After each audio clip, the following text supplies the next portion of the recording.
Nobel nursing ఛానల్కు స్వాగతం. Hello friends, so ఈ వీడియోలో కొన్ని బిట్స్ మనం చూద్దామండి. సో ఇందులో ఫస్ట్ బిట్ వచ్చేసి which gland is present in pairs in human body. So మన హ్యూమన్ బాడీలో ఒక జతగా ఉండేటువంటి గ్లాండ్స్ ఏంటి? సో ఈ క్వశ్చన్ కనుక చూసుకున్నట్టయితే మన గ్లాండ్స్ అనేవి అన్నీ కూడా సింగిల్ గ్లాండ్స్ ఉన్నాయండి. ఎట్లా అంటే థైరాయిడ్ అనేది ఒకటే గ్లాండ్ ఉంటుంది, పారాథైరాయిడ్ అనేది ఒకటే గ్లాండ్ ఉంటుంది, పిట్యూటరీ అనేది ఒకటే గ్లాండ్ ఉంటుంది. కానీ మన బాడీలో ఒక గ్లాండ్ మాత్రం ఒక జత అంటే 2 గ్లాండ్స్ ఉంటాయి. సో ఆ గ్లాండ్ ఏంటి అంటే ఎడిరినల్ గ్లాండ్ అండి. సో ఇది కిడ్నీస్కి పైన ఉంటుంది. సో ఎడిరినల్ గ్లాండ్ అనేది దీని యొక్క ఆన్సర్ అండి. సెకండ్ క్వశ్చన్ వచ్చేసి when we eat something we like our mouth waters. This is actually not a water but fluid secreted from which part? So ఈ క్వశ్చన్ కనుక చూసుకున్నట్టయితే మనము ఏదన్నా తిన్నప్పుడు కానీ మనకి ఇష్టమైంది చూసినప్పుడు కానీ మనకి నోట్లో నీరు ఊరుతుందండి. సో అది వాటర్ అని అనుకుంటాము, బట్ అది వాటర్ కాదు, అదొక ఫ్లూయిడ్. ఆ ఫ్లూయిడ్ అనేది మన మౌత్లోకి ఎక్కడి నుంచి సెక్రేట్ అవుతుంది అనేది క్వశ్చన్. సో అది ఎక్కడి నుంచి సెక్రేట్ అవుతుంది అంటే సలైవరీ గ్లాండ్స్. ఇవి మనకి దవడల దగ్గర అంటే బుగ్గలకి చెరువైపున ఈ సలైవరీ గ్లాండ్స్ అనేవి ఉంటాయి. సో ఇక్కడి నుంచి మనకి ఇది సెక్రేట్ అవుతుంది అనమాట. అండ్ తర్వాత వచ్చేసి థర్డ్ క్వశ్చన్ వచ్చేసి పిట్యూటరీ గ్లాండ్.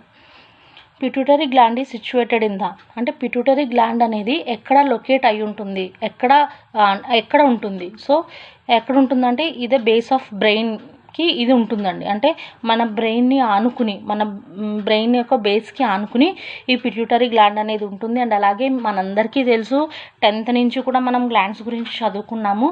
సో పిట్యూటరీ గ్లాండ్ని ఇంకొక పేరు ఏంటంటే పిట్యూటరీ గ్లాండ్ని మనము మాస్టర్ ఆఫ్ గ్లాండ్ అని కూడా అంటాము. ఎందుకంటే ఇది అన్ని గ్లాండ్స్ని కూడా కంట్రోల్ చేసి రెగ్యులేట్ చేస్తుంది కాబట్టి పిట్యూటరీ గ్లాండ్ని మాస్టర్ ఆఫ్ గ్లాండ్ అని అంటారు. అండ్ అలాగే పిట్యూటరీ గ్లాండ్ని కనుక మనం చూసుకుంటే ఇందులో నుంచి సపరేట్గా అడిగే క్వశ్చన్స్ అంటే ఇది ఎగ్జామ్లో ఎక్కువసార్లు రిపీట్ అయినటువంటి క్వశ్చన్ అండి. మనందరికీ తెలిసి ఉండాలి, నర్సింగ్ స్టూడెంట్స్కి అందరికీ కూడా, మెడికల్ వాళ్ళందరికీ కూడా ఇది తెలిసి ఉండాలి. పిట్యూటరీ గ్లాండ్ అనేది 2 టైప్స్గా డివైడ్ అవుతుంది, అంటే 2 లోబ్స్గా డివైడ్ అయి ఉంటుంది. ఒకటి యాంటీరియర్ పిట్యూటరీ, రెండోది పోస్టీరియర్ పిట్యూటరీ. యాంటీరియర్ పిట్యూటరీ అనేది 6 హార్మోన్స్ని రిలీజ్ చేస్తుంది. పోస్టీరియర్ పిట్యూటరీ అనేది 2 హార్మోన్స్ని రిలీజ్ చేస్తుంది. సో హార్మోన్స్ ఏంటి అని అంటే like gonadotropin releasing hormone, luteinizing hormone, prolactin hormone, growth hormone, and అలాగే ల్యూటనైజింగ్ హార్మోను, థైరాయిడ్ హార్మోన్, ఇవన్నీ కూడా రిలీజ్ చేస్తుంది యాంటీరియర్ పిట్యూటరీ వచ్చేసి. ఎందుకంటే హార్మోన్స్ గురించి మాట్లాడాలంటే ఇది ఒక పెద్ద చాప్టర్ అండి. మళ్ళీ నెక్స్ట్ ఎప్పుడైనా కుదిరినప్పుడు ఈ హార్మోన్స్ గురించి కూడా కొన్ని క్వశ్చన్స్ అయితే ఏవైతే రిపీటెడ్గా అడుగుతాడో ఆ క్వశ్చన్స్ నేను పెడతానండి. సో ఇప్పుడైతే జస్ట్ బ్రీఫ్గా చూద్దాము. యాంటీరియర్ పిట్యూటరీ అనేది 6 హార్మోన్స్ని రిలీజ్ చేస్తే పోస్టీరియర్ పిట్యూటరీ అంటే పిట్యూటరీ యొక్క వెనకాల లోబ్ అయితే 2 హార్మోన్స్ని రిలీజ్ చేస్తుంది. అది ADH అండ్ అలాగే ఆక్సిటోసిన్. అండ్ తర్వాత ఫోర్త్ క్వశ్చన్ వచ్చేసి which is known as a నీ క్యాప్. అంటే నీ క్యాప్ అంటే మన యొక్క మోచిపు ఉంది కదండి, మోకాలు ఏదైతే ఉందో దానికి ఒక క్యాప్ లాగా ఉండేటువంటి ఒక బోన్ ఉంటుంది, దాన్ని ఏమంటారు? సో ఆ క్యాప్ని ఏమంటారంటే, ఆ బోన్ని ఏమంటారంటే పటెల్లా బోన్ అనేది ఒకటి ఉంటుందండి, దాన్ని మోచిప్ప అని కూడా అనేసి అంటారండి. సో పటెల్లా బోన్ అనమాట. అండ్ అలాగే which bone is called as a collar bone.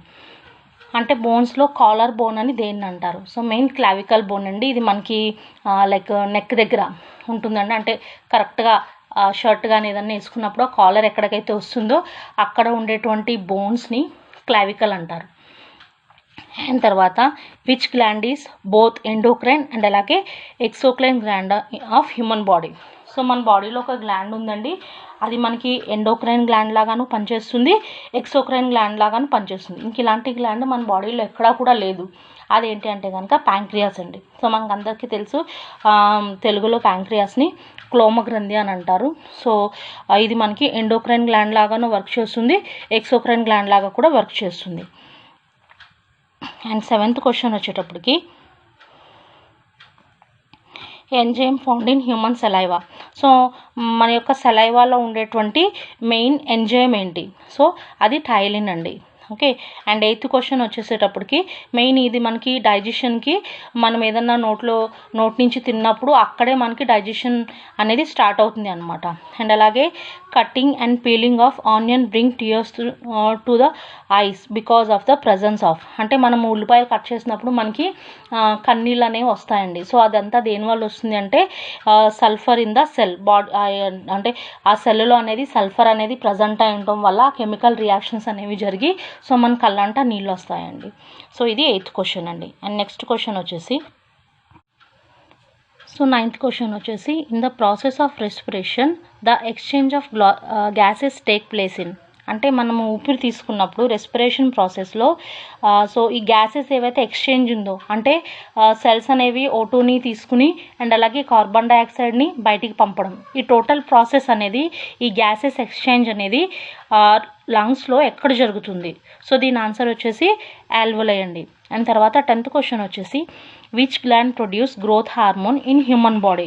So ఇందాకే మనం చూసుకున్నామండి. సో గ్రోత్ హార్మోన్ అనేది అంటే ఒక మనిషి యొక్క ఎదుగుదలకి ఉపయోగపడే హార్మోన్ని మనం గ్రోత్ హార్మోన్ అంటారు. ఇది పిట్యూటరీ గ్లాండ్. అండ్ అలాగే పిట్యూటరీ గ్లాండ్లో ఏ లోబ్ నుంచి కనుక రిలీజ్ అవుతుందని చూసుకుంటే యాంటీరియర్ లోబ్ ఆఫ్ పిట్యూటరీ నుంచి మనకి గ్రోత్ హార్మోన్ అనేది రిలీజ్ అవుతుందండి. అండ్ అలాగే growth hormone is also known as, so growth హార్మోన్ని మన ఇంకొక ఏ పేరు పెట్టి పిలుస్తారు. సో ఇది మనకు వచ్చేసి సొమాటోట్రోపిన్ అండి. ఓకే. అండ్ 12th క్వశ్చన్ వచ్చేసి the contractile protein in a muscle are. So మన బాడీలో మన యొక్క మజిల్ యొక్క మజిల్ కాంట్రాక్షన్స్కి ఉపయోగపడే ప్రోటీన్స్, మజిల్ ప్రోటీన్స్ ఏవైతే ఉన్నాయని ఇక్కడ అడుగుతున్నారు. సో అది యాక్టిన్, మయోసిన్, ఇవి రెండు కూడా మన యొక్క మజిల్స్లో ఉండేటువంటి ప్రోటీన్స్ అండి. ఇవి మెయిన్ మనకి ఎందుకు ఉపయోగపడతాయంటే మన యొక్క మజిల్ కండరాల యొక్క సంకోచించడానికి, వ్యాకోచించడానికి ఇవి ఉపయోగపడతాయి అన్నమాట. అండ్ తర్వాత 13th క్వశ్చన్ వచ్చేసేటప్పటికి all enzymes are actually. So ఈ క్వశ్చన్ చాలాసార్లు చాలా ఎగ్జామ్స్లో రిపీట్ అయినటువంటి క్వశ్చన్ అండి. మనం అందరం వినే ఉంటాము మన 3 years ఆఫ్ ఎడ్యుకేషన్లో కానీ 4 years ఆఫ్ ఎడ్యుకేషన్లో కానీ ఎంజైమ్స్. అసలు ఎంజైమ్స్ అంటే ఏంటి? సో ఎంజైమ్స్ అనేవి యాక్చువల్గా ప్రోటీన్స్ అండి ఇవి. ఓకే. సో ఇవి దేనికి ఉపయోగపడతాయంటే ఇవి మన యొక్క బాడీలో ఉండేటువంటి కెమికల్ రియాక్షన్స్ని రెగ్యులేట్ చేయడానికి ఈ ఎంజైమ్స్ అనేవి ఉపయోగపడతాయి అన్నమాట. అండ్ తర్వాత cells and tissues death with in the living body is called as. So మన బాడీలోనే ఏదన్నా ఒక సెల్ కానీ టిష్యూ కానీ చచ్చిపోయి అక్కడ ఆ ఏరియా అంతా బ్లాక్గా వచ్చేసేదాన్ని ఏమంటారంటే నెక్రోసిస్ అని అంటారనమాట.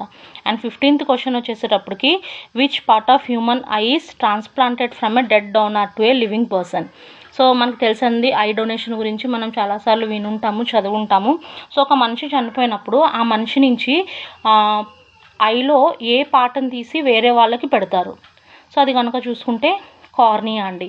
ఐ మొత్తం తీయరు, ఓన్లీ కార్నియా అనే పార్ట్ని తీసి అది ఎవరికైతే వేరే వాళ్ళకి చూపలేదో వాళ్ళకి పెట్టి ఆపరేషన్ అనేది చేస్తారనమాట. అండ్ 16th క్వశ్చన్ వచ్చేటప్పటికి in the human being nails are made up of. So మన యొక్క గోర్లు ఉన్నాయి కదండి, అవి వేటితో తయారు చేయబడి ఉంటాయంటే కనుక కెరటనిన్ అండి.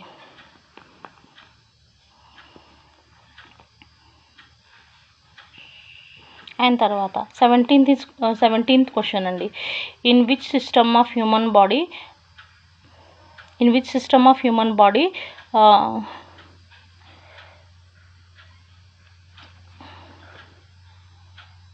కౌపస్ gland is present. Okay. So మన బాడీలో ఏ సిస్టంలో కౌపస్ గ్లాండ్ అనేది ప్రజెంట్ అయి ఉంటుంది?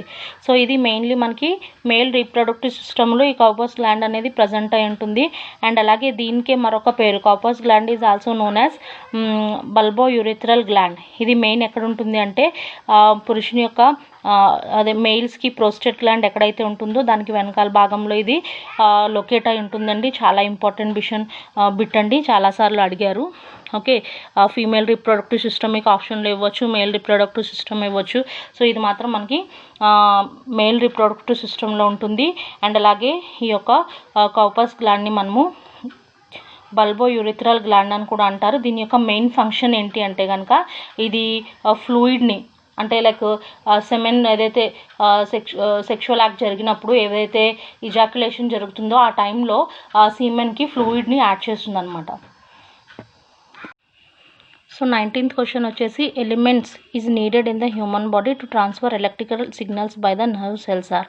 సో మెయిన్ ఈ నర్వ్స్ అనేవి అయితే అంటే నరాలు అనేవి ఏవైతే ఉన్నాయో అవి ఎలక్ట్రికల్ సిగ్నల్స్ని పాస్ చేసుకోవడానికి యూజ్ అయ్యేటువంటి ఎలిమెంట్స్ ఏంటి అంటే నరాలు అనేవి చక్కగా పనిచేయాలంటే దానికి మెయిన్ కావాల్సినటువంటి ఎలిమెంట్స్ ఏవైతే ఉన్నాయో అవి సోడియం, పొటాషియం, కాల్షియం అండి. లైక్ మనల్ని ఎగ్జామ్లో అడిగినప్పుడు ఎట్లా అడుగుతాడంటే ఏదో ఒక సోడియం ఇవ్వచ్చు, లేదా పొటాషియం ఇవ్వచ్చు, లేదా కాల్షియం ఇవ్వచ్చు. వీటితో పాటు లిథియము, కార్బన్ డైఆక్సైడ్ అలా రకరకాలుగా మనల్ని కన్ఫ్యూజ్ చేయడానికి ఇస్తారు. ఈ మూడు కూడా మేజర్ ఎలిమెంట్స్ అండి మన యొక్క ఎలక్ట్రికల్ సిగ్నల్స్ని ట్రాన్స్ఫర్ చేయడానికి. అండ్ అలాగే 20th క్వశ్చన్ వచ్చేటప్పటికి if bilirubin is high in human body which of the following organ is affected. So మన బాడీలో కనుక బిలిరుబిన్ లెవెల్స్ అనేవి ఎక్కువ అయితే సో మన బాడీలో ఏ ఆర్గాన్ అనేది ఎఫెక్ట్ అయి ఉన్నట్టని ఇక్కడ అడిగాడండి. సో లివర్ అండి. సో మెయిన్ ఏంటంటే బిలిరుబిన్ అనేది మన బాడీలో హై అయినప్పుడు లివర్లో ఏదో ఒక ప్రాబ్లం ఉందని అర్థం అనమాట. అండ్ 21th క్వశ్చన్ వచ్చేసేటప్పటికి in human body appendix is attached to the. So మీ అందరికీ తెలుసండి, మనం చాలాసార్లు వినుంటాము అపెండిసైటిస్, అపెండిక్స్ అనేది. సో అపెండిక్స్ అనే పార్ట్ ఏదైతే ఉందో అది మన బాడీలో దేనికి అతుక్కుని ఉంటుంది. ఓకే, సో ఇది దేనికి అటాచ్ అయి ఉంటుంది అంటే కనుక లార్జ్ ఇంటెస్టైన్కి ఇది అటాచ్ అయ్యి ఉంటుంది అనమాట. అండ్ అలాగే in human beings normally fertilization take place. So మీ అందరికీ తెలుసండి ఫెర్టిలైజేషన్ అంటే లైక్ ఒక మెచ్యూర్ ఓవమ్, ఒక మెచ్యూర్ స్పర్మ్ కనుక కలుసుకునే ప్రక్రియ ఏదైతే ఉందో, ఫ్యూజ్ అయ్యే ప్రాసెస్ ఏదైతే ఉందో దాన్ని మనము ఫెర్టిలైజేషన్ అని అంటారు. సో ఇది మెయిన్ మనకి ఎక్కడ జరుగుతుందంటే ఫీమేల్ యొక్క యూట్రస్లో ఫలోపియన్ ట్యూబ్స్లో. ఓకే, ఫీమేల్ రిప్రొడక్టివ్ సిస్టంలోని ఫలోపియన్ ట్యూబ్స్లో ఈ ఫెర్టిలైజేషన్ ప్రాసెస్ అనేది జరుగుతుంది. అండ్ అలాగే దాని తర్వాత 23rd క్వశ్చన్ వచ్చేసి in which part of human brain regulate the centre for swallowing and vomiting. So మనం ఒక ముద్ద మింగాలి అన్నా లేదా మనకి వామిటింగ్ అయినప్పుడు మనం బ్రెయిన్లో ఏ పార్ట్ దాన్ని రెగ్యులేట్ చేస్తుంది అంటే మిడుల్లా అబ్లాంగేటా. సో మీకు అందరికీ తెలిసి ఉంటుంది, మనం బ్రెయిన్ స్ట్రక్చర్ బ్రెయిన్ వేసిన తర్వాత కింద ఇలాగా కొంచెం కర్రలాగా వేస్తాము. సో దాన్ని మనం మిడుల్లా అబ్లాంగేటా అంటాము. సో అది మెయిన్ మనకి స్వాలోయింగ్ని, వామిటింగ్ని అండ్ అలాగే రెస్పిరేషన్ని. Next question which part of brain controls respiration. So మన యొక్క రెస్పిరేషన్ని కూడా మిడుల్లా అబ్లాంగేటా అనేదే కంట్రోల్ చేస్తుంది. అండ్ తర్వాత 25th క్వశ్చన్ వచ్చేసి the function of trypsin is to. So trypsin అనేది మెయిన్ మనకి స్మాల్ ఇంటెస్టైన్స్లో రిలీజ్ అవుతుందండి. ఇది ప్యాంక్రియాస్ ట్రెప్సిన్ అనే ఎంజైమ్ని రిలీజ్ చేస్తుంది, స్మాల్ ఇంటెస్టైన్లో రిలీజ్ చేస్తుంది. ఈ ట్రెప్సిన్ దేనికి ఉపయోగం అంటే ప్రోటీన్స్ని బ్రేక్ చేయడానికి. మనం తీసుకునే ఫుడ్లో ఏవైతే ప్రోటీన్స్ ఉంటాయో అవి బ్రేక్ డౌన్ అవ్వడానికి ఈ ట్రెప్సిన్ అనే ఎంజైమ్ మనకి ఉపయోగపడుతుంది. సో ట్రెప్సిన్ ఎంజైమ్ మనకి ఏది రిలీజ్ చేస్తుంది అంటే కనుక ప్యాంక్రియాస్ అండి. ఎక్కడికి ఏ పార్ట్లోకి రిలీజ్ చేస్తుంది అంటే కనుక స్మాల్ ఇంటెస్టైన్లోకి రిలీజ్ చేస్తుంది. అండ్ అలాగే 26th క్వశ్చన్ వచ్చేటప్పటికి what does enamel covers. So enamel అనేది మనం ఫస్ట్ క్లాస్లో చెప్పుకున్నప్పుడు మన హ్యూమన్ బాడీలోనే అతి గట్టి పదార్థం అని మనం చెప్పుకున్నాము ఎనామిల్ అనేది. సో అది దేన్ని కవర్ చేస్తూ ఉంటుంది అంటే కనుక మన టూత్ యొక్క పై భాగం క్రౌన్ ఏదైతే ఉందో దాన్ని కవర్ చేస్తూ ఉంటుంది. సో చాలాసార్లు ఇది కూడా అడిగినటువంటి క్వశ్చన్, ఎనామిల్ అనేది రూట్స్ని కవర్ చేస్తుందా, పై భాగం కవర్ చేస్తుందా, సైడ్స్ కవర్ చేస్తుందా. సో క్రౌన్ ఆఫ్ టూత్ని ఇది కవర్ చేస్తూ ఉంటుంది, అంటే పై భాగం అనమాట. అలాగే 27th క్వశ్చన్ వచ్చేసి the acid is secreted by the gland in the stomach wall. So main మనకి స్టమక్ వాల్లో సెల్స్ ఏవైతే ఉంటాయో అవి రిలీజ్ చేసేటువంటి లేదా సెక్రీట్ చేసేటువంటి యాసిడ్ని ఏమంటారు. దీన్ని మనం HCl అనొచ్చు, హైడ్రోక్లోరిక్ యాసిడ్ అనేది అని కూడా అనొచ్చు. HCl లేదా హైడ్రోక్లోరిక్ యాసిడ్. ఓకే ఫ్రెండ్స్, మళ్ళీ నెక్స్ట్ వీడియోలో కలుసుకుందాం. ఈలోపు నా ఛానల్ని లైక్ చేయండి, షేర్ చేయండి అండ్ అలాగే సబ్స్క్రైబ్ చేయండి.